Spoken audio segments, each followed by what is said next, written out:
No Fora de Curva de hoje, nós vamos começar analisando o resultado do emprego brasileiro, o saldo de vagas no Brasil em fevereiro pelo CAGED foi além do esperado, mas será que é um resultado positivo? Já vamos ver. Também vamos tratar de uma fofoca que está tendo por aqui, de proibir o acesso a redes sociais para crianças e adolescentes, ou seja, brasileiros e brasileiras abaixo dos 18 anos. Tem que colocar brasileiros aí? E vamos finalizar o vídeo comentando a respeito de um pronunciamento tanto quanto feliz do presidente da Apex, Agência de Promoção de Exportação do Brasil, órgão oficial do governo federal, a respeito do agronegócio aqui do nosso país, lá na China. Foi muito negativo o que ele falou. Está interessado nesses assuntos? Então fica comigo que o vídeo já vai começar. Meu nome é Eduardo Starosta e esse é o canal Fora de Curva. Bom, começando pela questão do emprego, o CAGED hoje divulgou o resultado de fevereiro a respeito do saldo de vagas aqui no Brasil. Foi positivo e mais positivo do que se estava prevendo.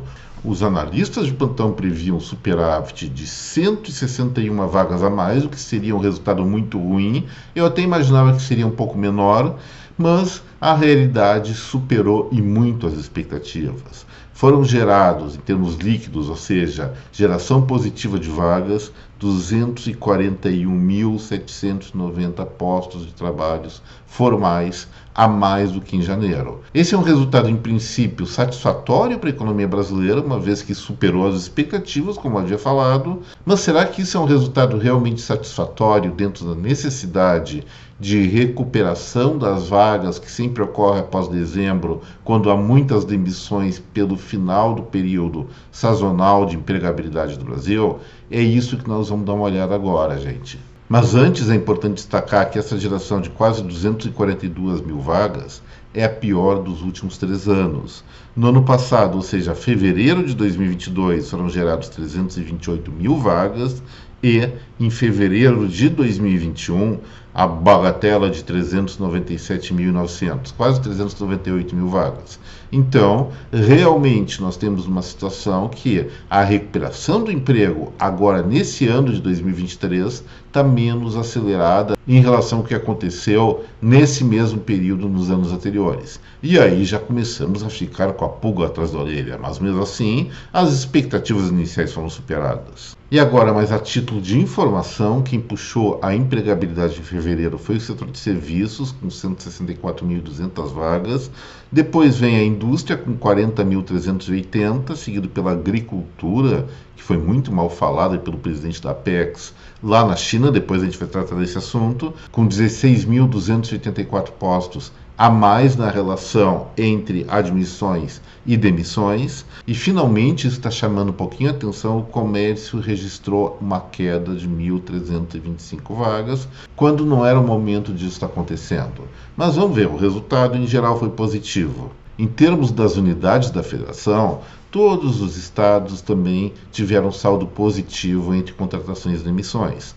O grande destaque, para variar, que é o maior estado do país, com a maior população, foi São Paulo, com uma alta de 65 mil vagas, seguido por Minas Gerais, 26.900 vagas, Paraná, 24 mil, Santa Catarina, 19.680, Rio Grande do Sul, 19.545, Rio de Janeiro, 14.676. Ou seja, todos os estados líderes estão na região sul-sudeste.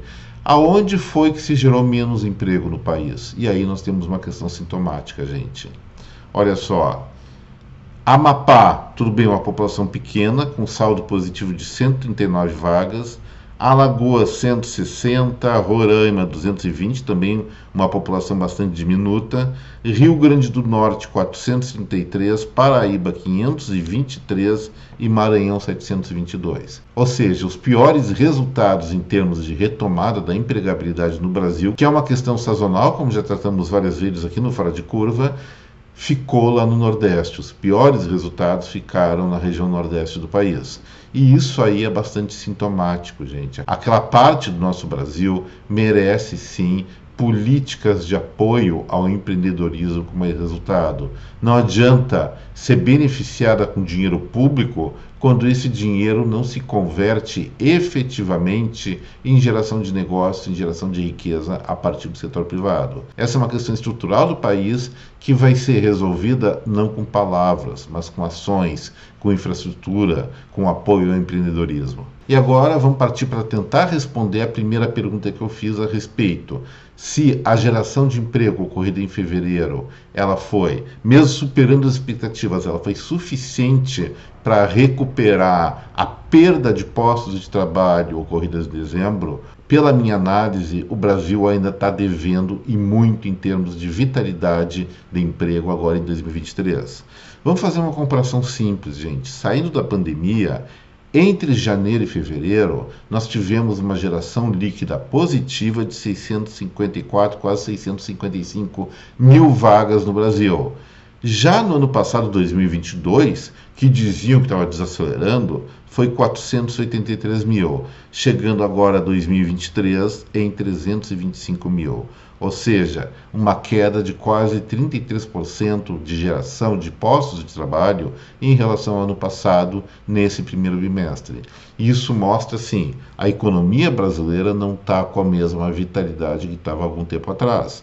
Mas mesmo assim, eu vou confessar, não está tão ruim como eu imaginava. Temos que esperar o resultado de março, porque a partir desse mês nós já temos alguns impactos de políticas públicas que, a meu ver, são recessivas, como aumento do preço dos combustíveis pela volta de alíquotas tributárias, diversos anúncios de intervenção no mercado, seja via legislação trabalhista, como foi a questão dos aplicativos, ou até mesmo campanhas contra a privatização já ocorrida, por exemplo, da Eletrobras. Isso está pegando muito mal, isso está fazendo com que empreendedores de fora e de dentro do Brasil baixem seu grau de investimento, reduzam suas expectativas positivas e certamente, ou muito provavelmente, isso vai resultar numa intensidade de empregabilidade ainda menor aqui para o nosso país, especialmente na abertura do segundo trimestre. É esperar para ver. Resumindo, o resultado de fevereiro foi acima das expectativas,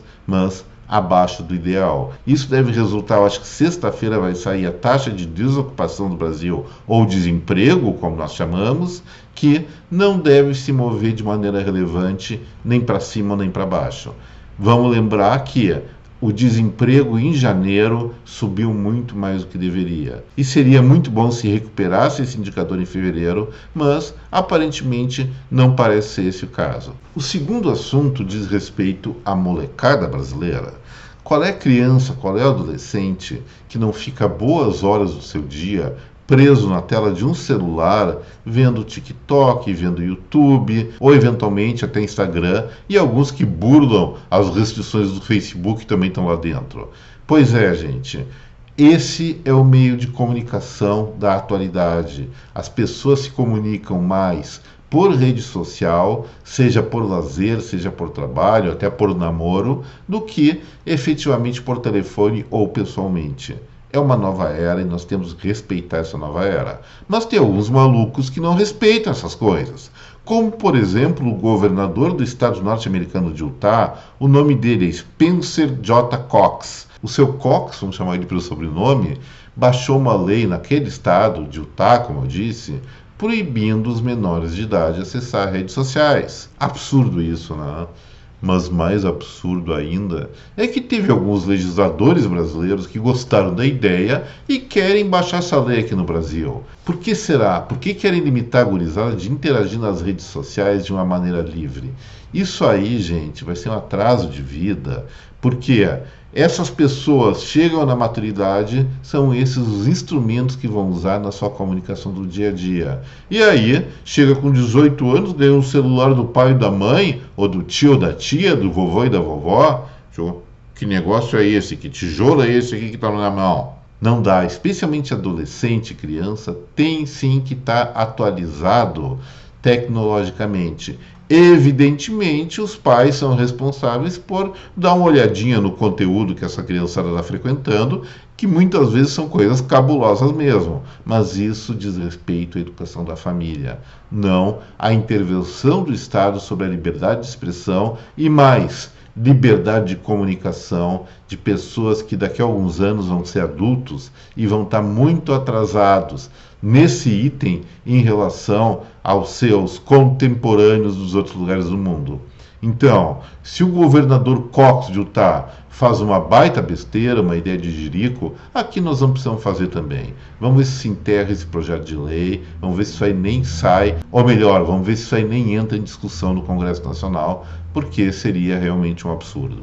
E finalmente, para encerrar o Fora de Curva de hoje, vamos tratar a respeito do presidente da Agência Brasileira de Exportação, o Jorge Viana, que foi para a China, ia na comitiva do presidente Luiz Inácio da Silva, mas o presidente não foi, porque acometido de pneumonia, o melhor era ficar no Brasil mesmo, mas foi um grupo de autoridades brasileiras para negociar com os chineses alguns pontos.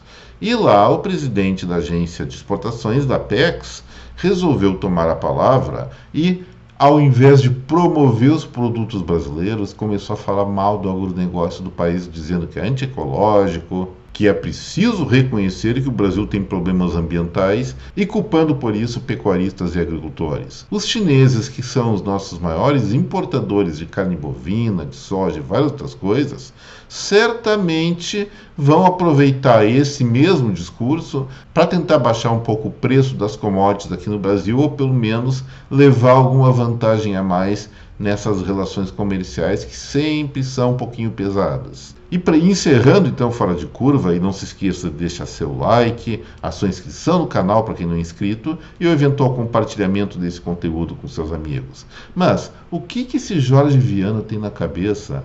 Indo para a China, para o outro lado do mundo, o maior importador do Brasil, falar mal dos produtos brasileiros? Ele quer realmente promover o comércio exterior nacional ou pretende fazer com que toda essa carne, essa soja e outros produtos que eventualmente seriam destinados aos chineses fiquem aqui no Brasil? O que seria uma ideia muito besta, porque a produção aqui cairia muito, mas muito mesmo. Então, espero que o governo federal escolha melhor seus representantes, ou pelo menos tenha uma cartilha, nesse momento que eles não são mais oposição, para orientar suas autoridades, seus representantes, a realmente falarem bem do nosso país, o que cá entre nós não é muito difícil. E assim, gente, eu encerro o vídeo de hoje. Espero que vocês tenham gostado do conteúdo. Deixo aqui meu forte abraço a cada um de vocês. Meu até breve. Tchau.